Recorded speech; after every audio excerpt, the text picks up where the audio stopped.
Hello friends, welcome to our YouTube channel let's learn from home. This is Niranjan Tiwari. So friends, आज हम एक नई series शुरू करने जा रहे हैं जिसमें हम डील करेंगे इग्नू के master of public administration subject को, लोक प्रशासन को हम डील करेंगे। क्योंकि मैं देख रहा था कि लोक प्रशासन की बहुत सारी चीज़ें हिंदी में उपलब्ध नहीं है, तो मैं उसे कवर करने की कोशिश करूँगा। तो फिलहाल जो मेरे पास है, मैं बुक से कवर कराने की सोच रहा था, लेकिन आप लोगों के पास बुक होंगी तो आप उसे देखिए। बुक बहुत मोटी हो जाती है आपकी और इतनी लेंथी होती है कि वो आप नहीं कर पाते हो। तो मैं सोच रहा था कि क्यों ना जो आपके पास नीरज पब्लिकेशन की बुक आती है उसे ही सॉल्व किया जाए। तो आप देखिए, इस तरह की बुक होगी आपकी नीरज पब्लिकेशन की, जो कि बहुत शॉर्ट में करता है। यकीन मानिए, मैंने भी इग्नू से ग्रेजुएट मास्टर्स किया हुआ है और ईजिली मुझे 60% मिल गए थे। तो ये बुक परफेक्ट होती है। मैं इसी से आपको एक्सप्लेन करने की कोशिश करूंगा। तो अगर आपके पास ये बुक नहीं है तो भी आप यहीं से आप डाउनलोड कर सकते हैं, क्योंकि मैं चैप्टर वाइज चैप्टर अपलोड करता जाऊंगा और बस ब्रीफ करूंगा, क्वेश्चंस के टाइप्स बताऊंगा कि किस तरह के क्वेश्चन आते हैं। ओके फ्रेंड्स, तो स्टार्ट करते हैं हम। आज हम बात करेंगे MPA 13 की। आपको पता है आपके पास जो कोड होता है वो होगा, सब्जेक्ट कोड होता है 11, 12, 13, 14। तो आज हम 13 की बात करते हैं, क्योंकि 13 मुझे लगता है कि थोड़ा सा टफ हो सकता है आपके लिए। तो इसलिए मैंने सबसे पहले 13 शुरू किया है, जिसका नाम है सार्वजनिक प्रणाली प्रबंधन, public system management. Okay friends, तो हम शुरू करते हैं। फर्स्ट चैप्टर जो आपका है वो है सार्वजनिक प्रणाली प्रबंधन, अवधारणा, स्वरूप, कार्यक्षेत्र और विशेषताएं। देख लीजिए फ्रेंड, ये है आपका जिसमें हम बात करेंगे कॉन्सेप्ट क्या है, नेचर क्या है, स्कोप क्या हो सकता है और कैरेक्टरिस्टिक्स क्या है इसके। ओके, तो सबसे पहले हम बात करते हैं सार्वजनिक प्रणाली प्रबंधन होता क्या है। तो फ्रेंड्स, जब भी हम इस वर्ड की बात करते हैं तो इस वर्ड का सिंपल सा बात होता है। यहाँ पे एक परिचय है, तो मैं आपको परिचय थोड़ा सा करा दूं। आप सबको पता है लोक प्रशासन क्या होता है। ऐसा प्रशासन जो लोगों के लिए होता है, तो उसे हम लोक प्रशासन कहते हैं, एक सिंपल सा वर्ड में। बट आपको पता है कि लोक प्रशासन में जब भी हम थोड़ा सा इनसाइड जाते हैं तो हम देखते हैं कि उसमें जो नौकरशाही है, जिस तरह की ब्यूरोक्रेसी काम करती है, वो सारी चीज़ें उसमें देखी जाती हैं। अब ब्यूरोक्रेसी है तो नियम कानून ज़्यादा होंगे, डिसिप्लिन ज़्यादा होगा, जिससे कि चीज़ों को या डिसीजंस लेने में थोड़ा सा डिले हो जाता है, बहुत सारी प्रॉब्लम्स होने लगती हैं। उसके बाद आप देखिए, समय के साथ चीज़ें बदल रही हैं। चीज़ें बदल रही हैं का मतलब होता है कि सामाजिक और आर्थिक स्तर पर बहुत सारे बदलाव आ रहे हैं। एक नया समाज बदल रहा है, टेक्नोलॉजी चेंज हो रही है, इकोनॉमिक चेंजेस आ रहे हैं। तो उसके हिसाब से सरकार को भी धीरे धीरे काम करना होता है, उसको बदलना होता है एग्जैक्टली। तो जैसे अगर आप बात करें, पहले आप देखो प्राइवेटाइजेशन नहीं था, अब प्राइवेटाइजेशन ज़्यादा बढ़ रहा है, कंपटीशन ज़्यादा बढ़ रहा है। तो गवर्नमेंट को भी टेक्नोलॉजी चेंज हो रही है, लोगों की थिंकिंग बदल रही है, तो इस हिसाब से गवर्नमेंट को भी चेंज करने की ज़रूरत है। तो इसके अकॉर्डिंग जब गवर्नमेंट अपने आप को चेंज करती है, जो गवर्नमेंट सिस्टम है उसमें चेंज करने की ज़रूरत होती है, तो उसी को हम पढ़ेंगे कि आखिर ऐसा क्या होता है और किस तरह के चेंजेस आते हैं। प्लीज़ आप इस पैराग्राफ को रीड कर लीजिएगा। अगर आपको कोई चीज़ नहीं समझ में आ रही है या कुछ चेंजेस चाहिए या कुछ अलग से आपको समझने की ज़रूरत है, तो प्लीज़ आप कमेंट सेक्शन में कमेंट कीजिएगा। मैं वहाँ हमेशा रहूँगा आपकी मदद करने के लिए। उसके बाद अब बात करते हैं सार्वजनिक प्रणाली प्रबंधन की अवधारणा। तो फ्रेंड्स, अगर हम इस वर्ड की बात करें तो मैं आपको सिंपल सा इसका डेफिनेशन पढ़ा रहा हूँ। प्लीज़ आप इसको पढ़ लेना। मैं इसे पूरा रीड नहीं करा रहा हूँ, मैं आपको बस मतलब बता रहा हूँ। इसका सिंपल सा मतलब होता है, सबसे पहली चीज़ सार्वजनिक का मतलब होता है कि पब्लिकली। सार्वजनिक की जब भी हम बात करते हैं तो हम स्टेट की बात करते हैं, क्योंकि स्टेट ही डील करता है समाज से। उसके बाद प्रबंधन, प्रणाली को सिस्टम होता है, आपको पता है।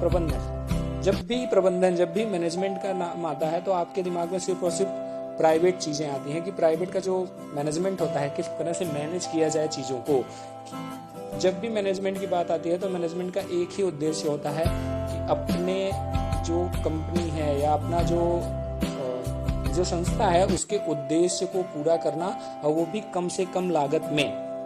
तो आप एक सिंपल सा वर्ड बोल सकते हो कि सार्वजनिक प्रणाली प्रबंधन का मतलब होता है, पब्लिक सिस्टम मैनेजमेंट का मतलब होता है कि पब्लिक के लिए किए जाने वाले कार्यों का ऐसा प्रबंधन हो, ऐसा मैनेजमेंट हो कि एफिशिएंसी बनी रहे, इफेक्टिवनेस बना रहे, कि मतलब एक जो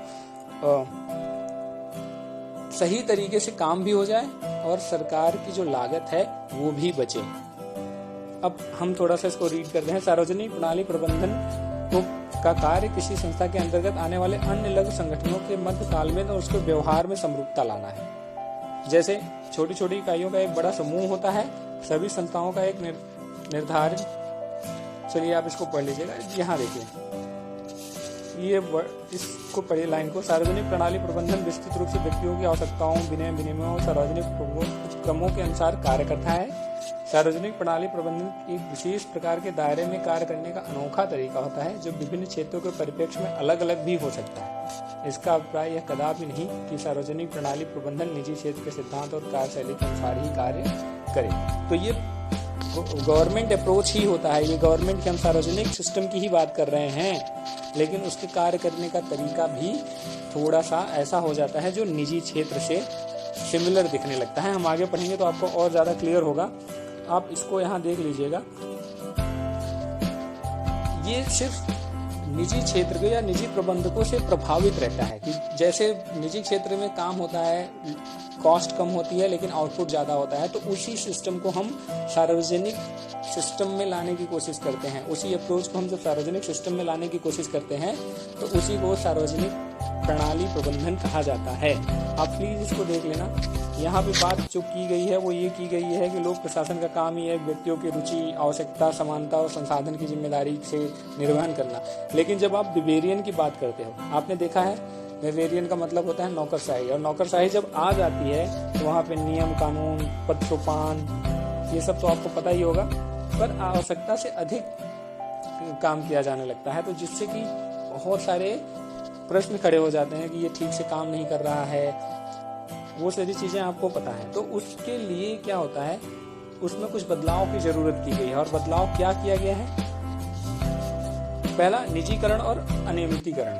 निजीकरण किया गया है, प्राइवेटाइज किया गया है चीजों को, और जो पहले सरकार काम कर रही थी, जो छोटी छोटी चीजें सरकार देख रही थी, वो अब लोगों को दे दिया गया है, निजी क्षेत्रों में दे दिया गया है। दूसरा, विकेंद्रीकरण। विकेंद्रीकरण का मतलब सिंपल सा होता है कि सरकार खुद ही हर चीज ना लेके अपने सबऑर्डिनेट को भी वो काम सौंपे। जैसे अगर समाज में हर सारा काम या सोशल वेलफेयर का काम, सामाजिक कल्याण का काम सरकार का है, तो क्या केंद्र सरकार ही सारा काम करे? तो केंद्र सरकार सारा काम न करके राज्य सरकार में भी बांटती है, और उसके अलावा स्टेट गवर्नमेंट को लोकल गवर्नमेंट को भी देती है। तो लोकल गवर्नमेंट की जब हम बात करते हैं पंचायती राज व्यवस्था की, तो पंचायती राज व्यवस्था एक सबसे बेस्ट एग्जाम्पल है विकेंद्रीकरण का। तो विकेंद्रीकरण आपको समझ में आ गया।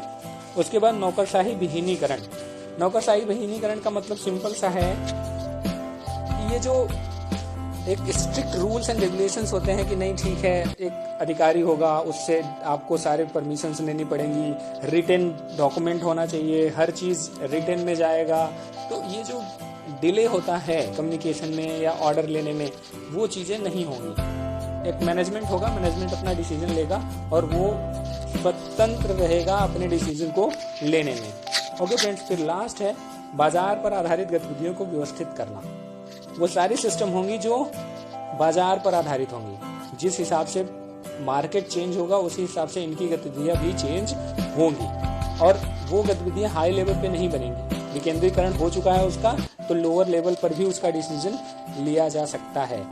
अगर इसको दिमाग में रखो तो आप ये देख लो कि जो बहुत बड़ी बड़ी गवर्नमेंट अंडरटेकिंग कंपनियां होती हैं, जैसे आप देख लो भेल हो गया, सेल हो गया, ONGC हो गया, NTPC हो गया, आप देखिए ये सारी कंपनियां ऐसी हैं जो गवर्नमेंट अंडरटेकिंग है, लेकिन इनका अपना भी एक प्राइवेट लेवल का काम चलता रहता है। या फिर आप अगर पब्लिक वेलफेयर की आप बात कर लो तो आप देखो कि पंचायती राज व्यवस्था है। पंचायती राज व्यवस्था में सारे काम वही होते हैं जो सेंट्रल गवर्नमेंट कर सकती है, लेकिन फिर भी पंचायत के पास अपने पावर होते हैं, अपने डिसीजंस लेने की क्षमताएं होती हैं।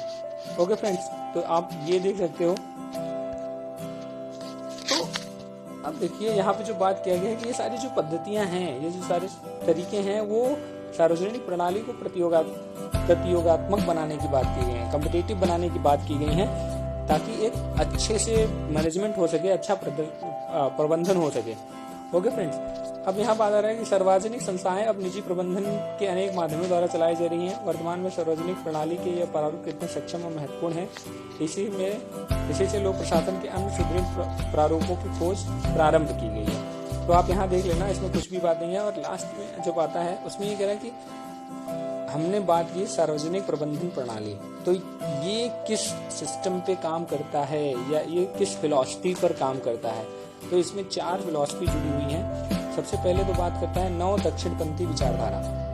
तो फ्रेंड्स, एक क्वेश्चन यही बन सकता है कि सार्वजनिक प्रबंधन प्रणाली किस सिद्धांत पे काम करता है, या ये क्या होता है और किस सिद्धांत, इसके सिद्धांत क्या क्या है। तो आपको यही सारी चीजें एक्सप्लेन कर देनी है। न्यू राइट फिलॉसफी सबसे पहले 1970 में शिकागो विश्वविद्यालय में शुरू हुआ था।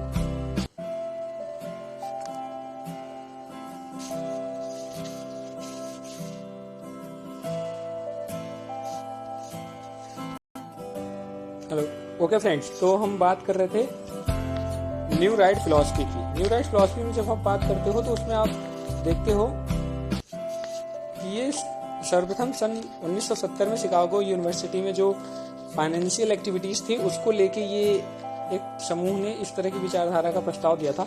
इसका मुख्य सिद्धांत क्या है, इसके बारे में हम बात कर लेते हैं। इसका मुख्य सिद्धांत होता है कि सरकार को इकोनॉमी में जो बाजार होता है, अर्थव्यवस्था है, उसमें हस्तक्षेप करने की जरूरत नहीं होती, क्योंकि उससे बाजार खराब हो जाता है और उसके विपरीत परिणाम देखने को मिलते हैं। इसके विस्तृत उसमें देखा जाता है कि राज्य का एकाधिकार का वो बढ़ता है। जैसे कि अगर राज्य मान लो बाजार पे अपना अधिकार कर रहा है तो पूरी मोनोपोली हो जाएगी उसकी, और उसमें ऐसी चीजें होंगी जो बहुत जरूरी नहीं है, जो खराब हैं। तो दक्षिणपंथी विचारधाराओं ने सुधार के लिए कुछ बिंदुओं पर जोर दिया था, जिसमें क्या था, सबसे पहले मुद्रास्फीति कम करना।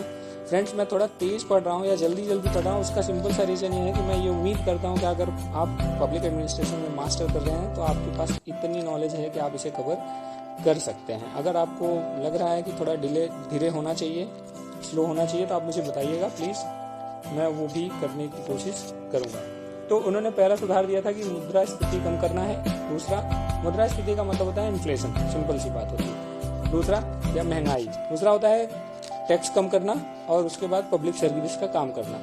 तीसरा होता है संस्थागत और विधायी क्षेत्र के सुधार में बाजार की बढ़ती भूमिका, कि बाजार को बढ़ाओ, आप मार्केट को बढ़ाओ, हर चीज सरकार के अंडर में रहने की जरूरत नहीं है, उसको प्राइवेटाइज करना दिया जाए या ओपन कंपटीशन होनी चाहिए। दूसरा होता है लोक चयन दृष्टिकोण।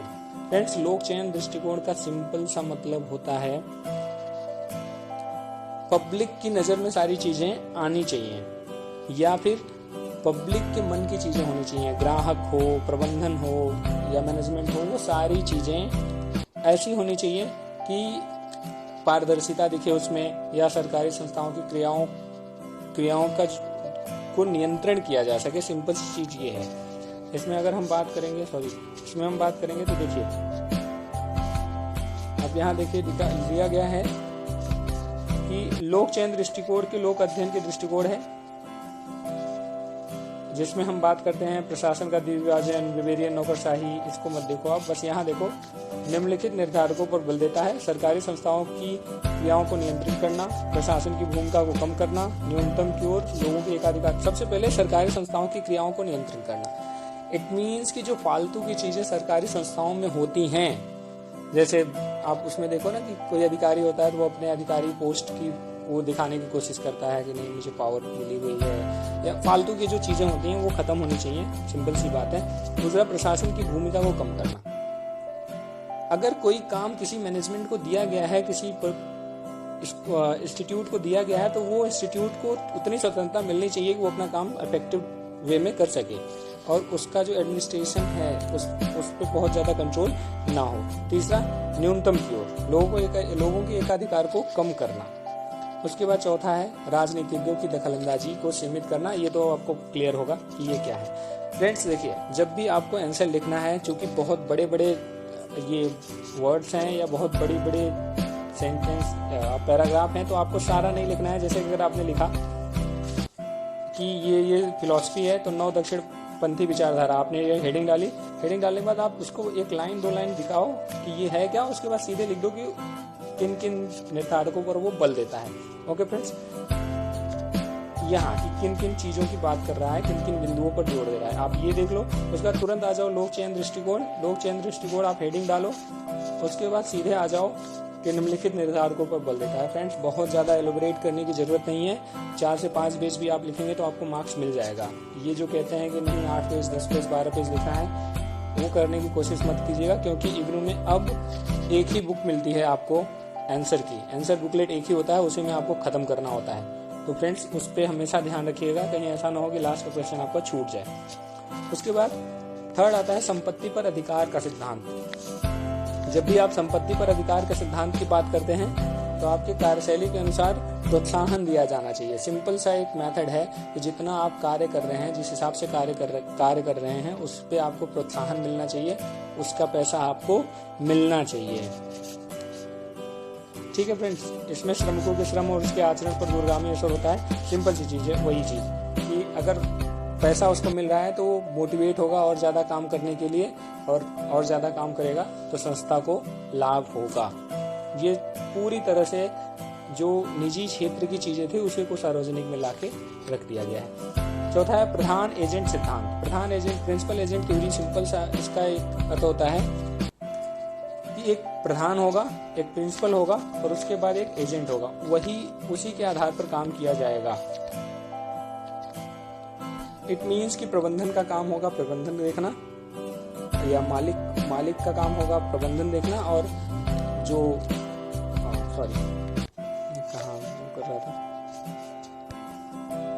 हाँ ये देखिए, प्रधान एजेंट सिद्धांत का मतलब होता है मालिक प्रधान होता है और प्रबंध एजेंट होता है। तो मालिक का काम क्या है? मालिक का काम है कि वो चीजें निर्धारित करना जो प्रबंधन के लिए मददगार साबित हो। नियम प्रधान बनाता है और उसके सेवा के लिए आवश्यक विशेषज्ञता और कार्य क्षमता निर्धारित की जाती है। ठीक है फ्रेंड्स, ये सारी चीजें उसमें हो जाएंगी। और उसके बाद 5वां आता है संगठन और प्रबंधन अध्ययन। संगठन और प्रबंधन अध्ययन की जब हम बात करते हैं तो इसमें हम देखते हैं कि संगठन के अंदरूनी भागों पर निर्भर करता है। ये अध्ययन व्यक्तिगत क्षेत्रों में कार्यशैली की संस्कृति को बढ़ाते हैं। अधिकांश देशों ने सार्वजनिक व्यवस्था के ढांचे को इस प्रकार तैयार किया है कि वह राज्य की भूमिका को सीमित करता है। साथ ही मतलब इसमें सिंपल सी चीज है, जो प्राइवेट में चीजें देखने को मिल रही थी कि एक ऑर्गेनाइजेशन था और उसका एक मैनेजमेंट होता है, उसी तरह से सार्वजनिक चीजों में भी आप देखो। अगर इन सारी चीजों को समझना है तो अपने दिमाग में आप एनटीपीसी, भेल, सेल, इनको इमेजिन करो। ये सारी चीजें आपको आसानी से क्लियर हो जाएंगी। इसकी 3 अवधारणाएं हैं। सबसे पहले कि संगठन का पुनर्निर्माण होना चाहिए, स्वायत्त हो, अर्ध स्वायत्त हो, वो सारी चीजें क्लासिफाई होनी चाहिए। कनिष्ठ प्रबंधकों द्वारा निर्णय लेने की व्यवस्था को केंद्रीकृत प्रशासन से विकेंद्रीकृत करना चाहिए। उसके बाद कामों को विस्तृत करना, सेवाओं के लिए शुल्क वसूलना, निजीकरण और अनुबंध लागू करना, साथ ही सेवाओं प्रदाता, मतलब कि वो सारी चीजें जो प्राइवेट में हो रही थी वो अब गवर्नमेंट सिस्टम में लागू किया जाएगा। प्रदर्शन पर जोर, अर्थात सार्वजनिक क्षेत्र में व्यापार को नियमों के अनुसार अनुपालन के अलावा नतीजे प्राप्त करने की ओर ले जाने का प्रयास किया जाना चाहिए। यही सारी चीजें हैं, प्लीज आप इनको देख लेना। ओके फ्रेंड्स, तो आज हम कोशिश इतना ही करते हैं। कल हम बात करेंगे सार्वजनिक प्रणाली प्रबंधन क्या होता है, उसके स्वरूप क्या है और कार्य क्षेत्र क्या होता है और उसकी विशेषताएं क्या है। ओके फ्रेंड्स, आपको कोई डाउट है, कुछ बात है तो प्लीज आप कमेंट कर सकते हैं, आप मुझसे पूछ सकते हैं। तो मिलते हैं नेक्स्ट वीडियो में। Thank you.